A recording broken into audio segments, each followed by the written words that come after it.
ગુજરાતની જીવાદોરી સમાન નર્મદા બંધનો આજે 65મો જન્મદિવસ છે. નર્મદા ડેમે આજે 64 વર્ષ પૂર્ણ કર્યા છે. 65મા વર્ષમાં પ્રવેશ કર્યો છે. દેશભરના લાખો પ્રવાસીઓ માટે નર્મદા ડેમ આકર્ષણનું કેન્દ્ર રહ્યો છે.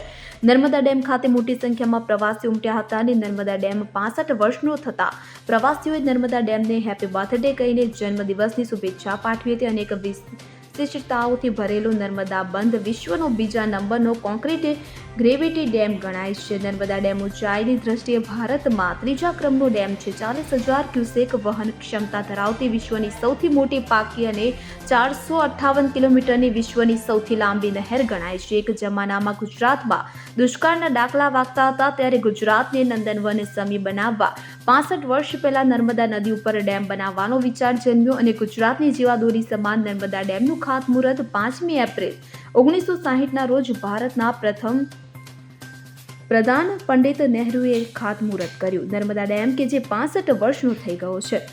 5 એપ્રિલ 1960ને દિવસે ભારતના પ્રથમ વડાપ્રધાન પંડિત જવાહરલાલ નહેરુએ ડેમના પાયાનો ખાતમુહૂર્ત કર્યો હતો અને છેલ્લે વડાપ્રધાન નરેન્દ્ર મોદીએ ડેમનું લોકાર્પણ કરી રાષ્ટ્રની સૌથી મોટી બહુહેતુક યોજના સમર્પિત કરી હતી. ગુજરાતની જીવાદોરી સમાન નર્મદા યોજના 65 વર્ષમાં ગુજરાતના 17 જેટલા મુખ્યમંત્રીઓનો કાર્યકાળમાંથી પસાર થયેલી છે કે જેમાં જીવરાજ મહેતાથી માંડીને નરેન્દ્ર મોદી, ભૂપેન્દ્ર પટેલ સહિત 17 મુખ્યમંત્રીઓનો આ ડેમમાં નિર્માણમાં ફાળો રહ્યો છે. 17 મુખ્યમંત્રીના તાજનો સાક્ષી બનેલો નર્મદા ડેમ આજે ગુજરાતની સાચા અર્થમાં જીવાદોરી બની ચૂક્યો છે.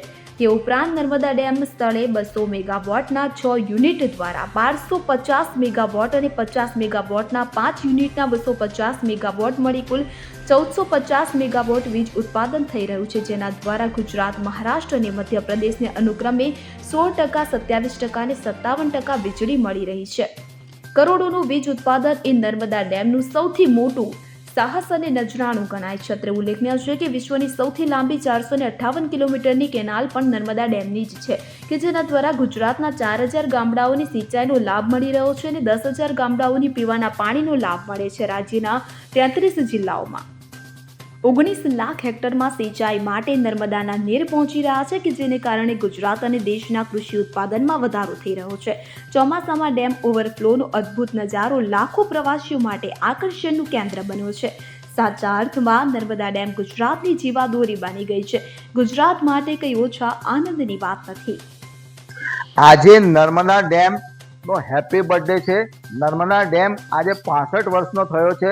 તમે જોઈ શકો છો કે આ ગુજરાતની જીવાદોરી સમાન નર્મદા ડેમ 65 વર્ષ પછી પણ અડીકમ ઊભો છે. ગુજરાતના વિશ્વનો બીજા નંબરનો કોન્ક્રીટ ડેમ જેને કહી શકાય એવો આ નર્મદા ડેમ વડાપ્રધાન નરેન્દ્ર મોદી જેમણે એને મંજૂરી આપી હતી એ વખતના મુખ્યમંત્રીથી માંડીને આજના મુખ્યમંત્રી ભૂપેન્દ્ર પટેલ સુધી તમે જોઈ શકો છો કે 17 મુખ્યમંત્રીઓની સામે આ તાજનો સાક્ષી નર્મદા ડેમ બન્યો છે. ગુજરાત, મહારાષ્ટ્ર અને મધ્યપ્રદેશ 3 રાજ્યોને આ વીજળી પણ પહોંચાડે છે અને કચ્છના સીમાડાઓ સુધી 1000થી વધુ ગામડાઓને સિંચાઈનું પાણી આપી રહ્યું છે. ત્યારે સાચા અર્થમાં આ નર્મદા ડેમ ગુજરાતની જીવાદોરી બની છે અને આજે 65 વર્ષનો નર્મદા ડેમ થયો છે ત્યારે સ્ટેચ્યુ ઓફ યુનિટી કરતાં પણ એનું મહત્વ જરા પણ ઓછું થયું નથી. દીપક જગતાપ, કેવડિયા કોલોની, નર્મદા. હા, અમે લોકો સુરતથી અહીંયા સ્ટેચ્યુ ઓફ યુનિટી અને નર્મદા ડેમ જોવા આવ્યા છીએ. આજે નર્મદા ડેમના 64 વર્ષ પૂરા થઈને 65મો જન્મદિવસ છે. અમને ખૂબ આનંદ થાય છે કે એના 65મા જન્મદિવસે અમે અહીંયા છીએ. Happy birthday to Narmada dam.